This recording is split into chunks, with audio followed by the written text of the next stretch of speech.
the biggest political people. Congratulations, sir, on a big win.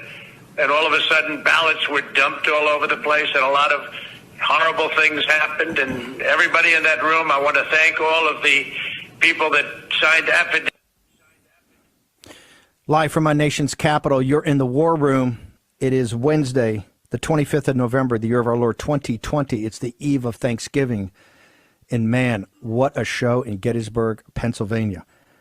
We know it's a great show because Josh Shapiro, the Attorney General who wants to be governor one day and president one day, is in a full meltdown. Josh, note to self, when over half of the American, 80% of the Trump voters know this was stolen before they saw the evidence today, you are killing yourself as a national figure, sir. We're going to start. We've got everybody. We've got state senator, he's retired Army Colonel Mastriano. We got retired Marine Corps Sergeant State Rep Greg Rothman. We've got Liz Priate Havey, who is Montgomery County GOP head.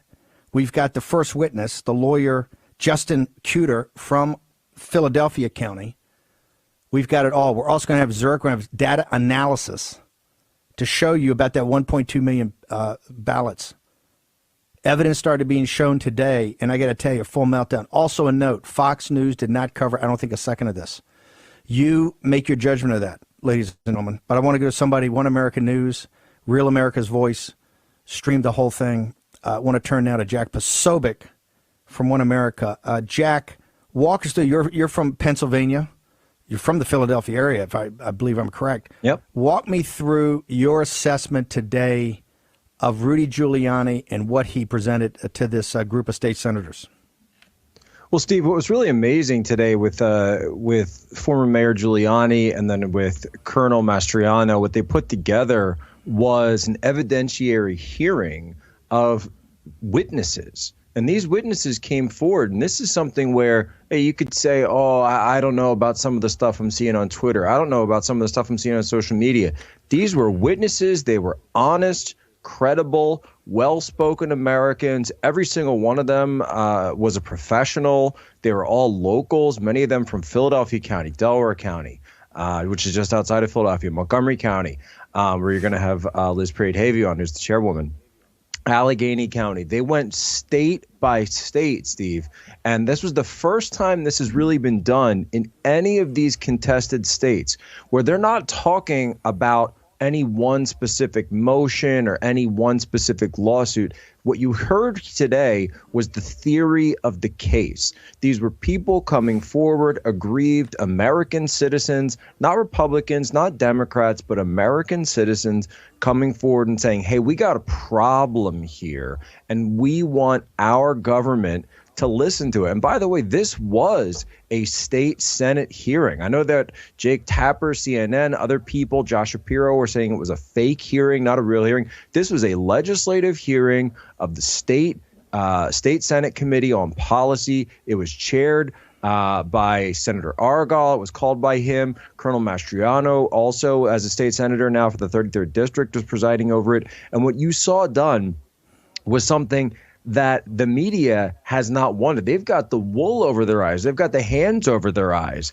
because they don't want the American people hearing folks that are well-spoken professionals talking about the problems that they saw systemic problems in county after county in Pennsylvania. Well, let's go back to, I want to talk about Rudy and his open. Walk us through that. How do you think he laid out the things that were to come, and before we get into the details, so walk me through, because there's been some criticism of Rudy. There's been some criticism of some of the legal documents that have been drafted. Some of the complaints has been some complaints from the left about his courtroom demeanor the other day, which I thought was fantastic. But I'm saying what they do, and also the press conference where he had a hair and makeup problem at the end. How did you think Rudy was today?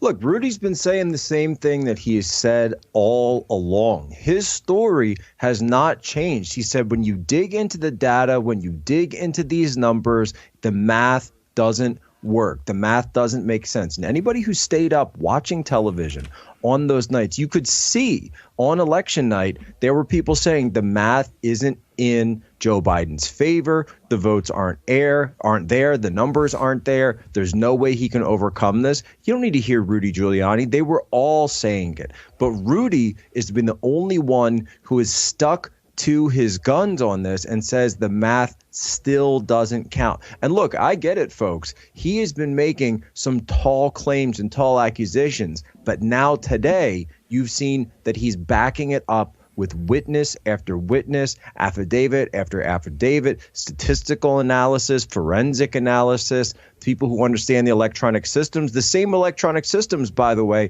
that the New York Times, the Washington Post, and MSNBC, even John Oliver, were telling us not to trust right up until they did what they wanted. Very powerful. And people should remember this was curated. This was not all the evidence. They had only a certain amount of time. They'd literally have dozens and dozens of these things. But this was very curated to kind of hit a highlight reel of like each vertical what they have. But I think this absolutely puts it in question. I don't know how, right, you're going to be able to certify this. And I don't know how a Republican legislature is going to be able to let this go through.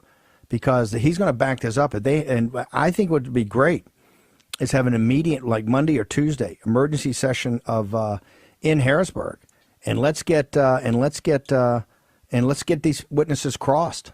I think they'll stand up great in cross-examination by the Democrats. Obviously, that's going to need to take place.